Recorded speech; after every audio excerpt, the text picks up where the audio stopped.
So I'm Chris Brown from Medicine Hat News, and I'm here with a local guy and aspiring stand-up comic, Patrick Danger. So Patrick, the first thing I want to know is Patrick Danger. That sounds kind of made up. Is that a stage name like Carrot Top or anything, or is that legit? Yeah, it was just something that, it started off as just kind of like a joke on Facebook, and then just as I interacted with people, they kept calling me by that name, so when I came to do it, I just thought it'd be funny to try it, and it's kind of interesting, I think.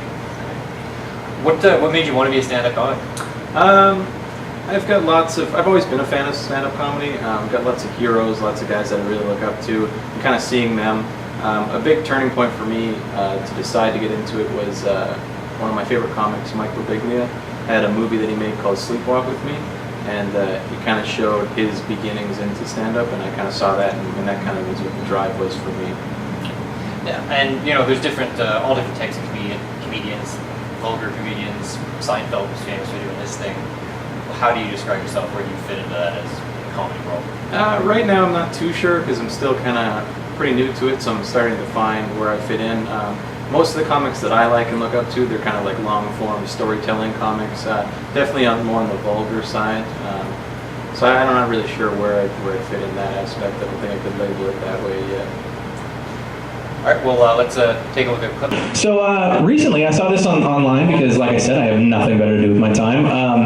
Did anybody see the new Planet of the Apes movie, Dawn of the Planet of the Apes? Anybody? Round of applause? Nobody? No? Yeah? Some of you, one person saw it? Perfect. Well, I think we all know what it's about, but my favorite thing I saw online in South Carolina, somebody was a doctor, like a zoo or something. He took 2 chimpanzees to see the movie. It was adorable. In the video, they're buying their own tickets, giving them to the minimum wage guy who hates his life. They're clapping at the good parts and hissing at the bad guys. They were fully involved in the story.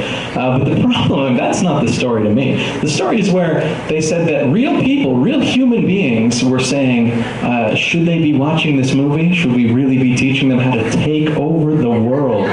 These are real people who speak English. They said this out loud. And that just gets me. I think when the next Terminator comes out, I'm going to take my laptop and just sit there whispering, you see, this is how it's going to be done. Pay attention. Just to freak some people out. All right, so where does your material come from?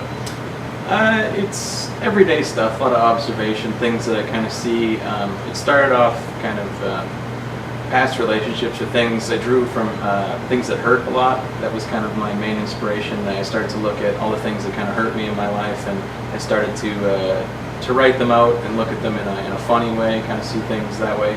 And it helped deal with a lot of things emotionally, and then it just kind of worked its way into what it is now, which I enjoy life every day, laughing at things that normally would have upset me, which is really cool. You said you've looked at past things. Do you look at current things now, like your current friends and family, fodder for any of your act? Or? Yeah, absolutely. As things happen, a lot of what happens is kind of just talking with friends as we see things when we're doing stuff. You'll notice something, and a lot of my writing comes from just seeing things, and then I'll just, in my head, I go, well, what if this was the scenario? What if this is what happened instead? And it kind of just gets blown totally out of proportion. That's where my sense of humor kind of lies. What's the comedy scene like in Medicine Hat here? We pretty much are the comedy scene right now. We're really the only place that I know of that it's happening right now. Every Sunday that we have it. Okay. And where can people see you next? Every Sunday at Characters Pub and Grill we have a show, 8 o'clock. Okay. And we'll leave you guys with a little more from Patrick here.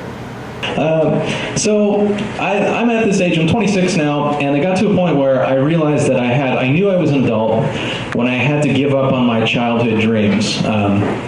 In school, they'd always ask you, when you grow up, what do you want to be? And you'd always just answer with whatever you thought was the coolest thing. Some people would be, I want to be a firefighter, a doctor, a video game designer. I want to be a professional snowboarder. Whatever you thought was cool at the time.